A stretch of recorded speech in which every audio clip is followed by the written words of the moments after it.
And next we'll turn to Princeton Lyman, former ambassador. Thank you very much, Professor Keller, and thanks to the organizers of this conference. It's just a privilege to be here in a conference in honor of General Achebe, who is an inspiration and a teacher to all of us.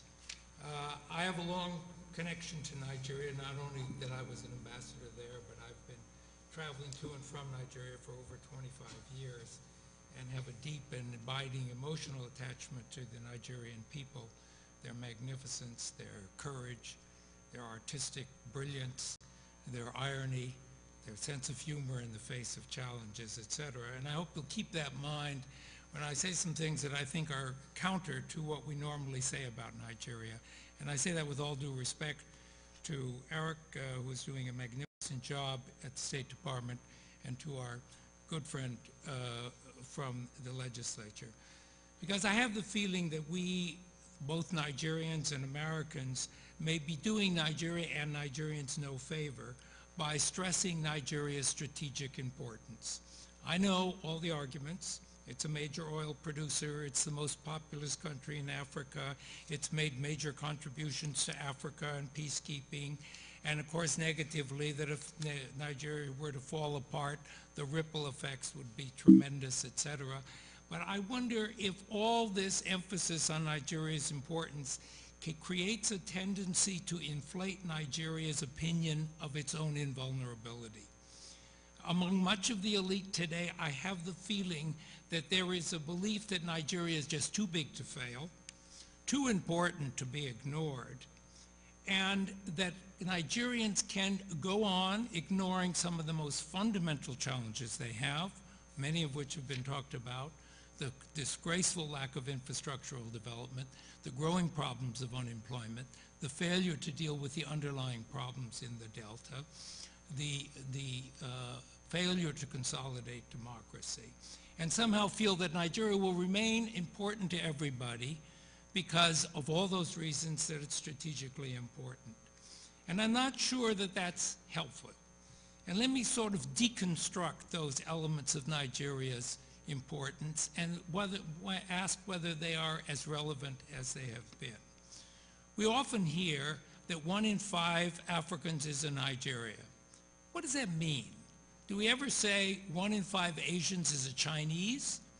Chinese power comes not just from the fact that it has a lot of people, but it's harnessed the entrepreneurial talent and economic capacity and all the other talents of China to make it a major economic force and a political force.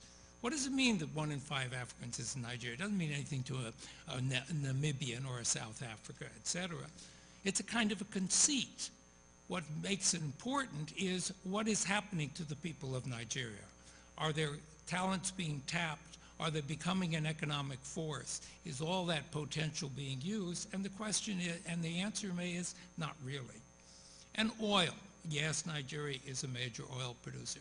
But Brazil is now launching a 10-year program that is going to make it one of the major oil producers in the world. And every other country in Africa is now beginning to produce oil. And Angola is rivaling Nigeria in oil production. And the United States has just discovered a huge gas reserve, which is going to replace some of our dependence on imported energy. And so if you look ahead 10 years, is Nigeria really going to be that relevant as a major oil producer, or just another of the many oil producers while the world moves on to alternative sources of energy and other sources of supply? And what about its influence, its contributions to the continent? As our representative from the Parliament has talked out, there's a great history of those contributions, but that's history. Is Nigeria really playing a major role today in the crisis in Niger, on its border, or in Guinea, or in Darfur, or after many, many promises, making any contribution to Somalia? The answer is no. Nigeria is today not making the major impact on its region, or on the Africa Union, or on the big problems of Africa that it was making before. And what about its economic influence? Well, as we've talked about earlier, there is a deindustrialization going on in Nigeria. The lack of infrastructure, the lack of power means that with imported goods under globalization, Nigerian factories are closing, more and more people are becoming unemployed, and Nigeria is becoming a kind of society that imports and exports and lives off the oil, which doesn't make it a very significant economic entity. Now, of course, on the negative side, that the collapse of Nigeria would be enormous.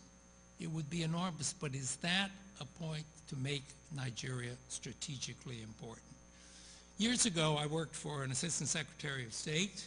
I had the longest tenure in that job in the 1980s. And I remember in one meeting, a minister from a country not very friendly to the United States came in and was berating the Assistant Secretary on all the evils of the United States and all its dire plots and things in Africa, and he was going on and on and on. And finally, the Assistant Secretary cut him off and said, you know, the biggest danger for your relationship with the United States is not our opposition, but that we find you irrelevant. And the point is that Nigeria can become much less relevant to the United States. We've already seen evidence of it. When President Obama went to Ghana and not Nigeria, he was sending a message that Ghana symbolized more of the significant trends, issues, and importance that one wants to put on Africa than Nigeria. And when I was asked by journalists why President Obama didn't go to Nigeria, I said, what would he gain from going? Would Nigeria be a good model for democracy? Would it be a model for good governance? Would he obtain new commitments on Darfur or Somalia or strengthening the Africa Union or in Niger or elsewhere? No, he would not. So he didn't go.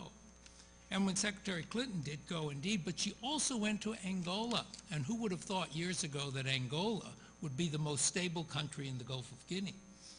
And established a binational commission in Angola. So the handwriting may already be on the wall. And that's a sad commentary. Because what it means is that Nigeria's strategic importance in the end, its most important strategic importance, would be that it could fail. And that's a sad, sad conclusion. It doesn't have to happen, but I think we ought to stop talking about what a great country it is and how terribly important it is to us, and talk about what it would be for Nigeria to be that important and great. And that takes an enormous amount of commitment. And you don't need saints. You don't need leaders like Nelson Mandela in every state, because you're not going to get them. I served in South Korea in the middle 1960s, and it was a time when South Korea, which was poor and considered hopeless, was beginning to turn around and would later become, my gosh, to everybody's amazement then, the 11th largest economy in the world. And I remember the economist in our mission saying, you know, it didn't bother him that the leading elites and the government of South Korea was taking 10, 15, 20% off the top of every project, as long as every project was a good one. And that was the difference. The leadership at that time was determined to solve the fundamental economic issues of South Korea and turn its economy around. That's not happening in Nigeria today. You don't need saints. You need people who say, you know, we could become irrelevant, and we've got to do something about it. Thank you very much.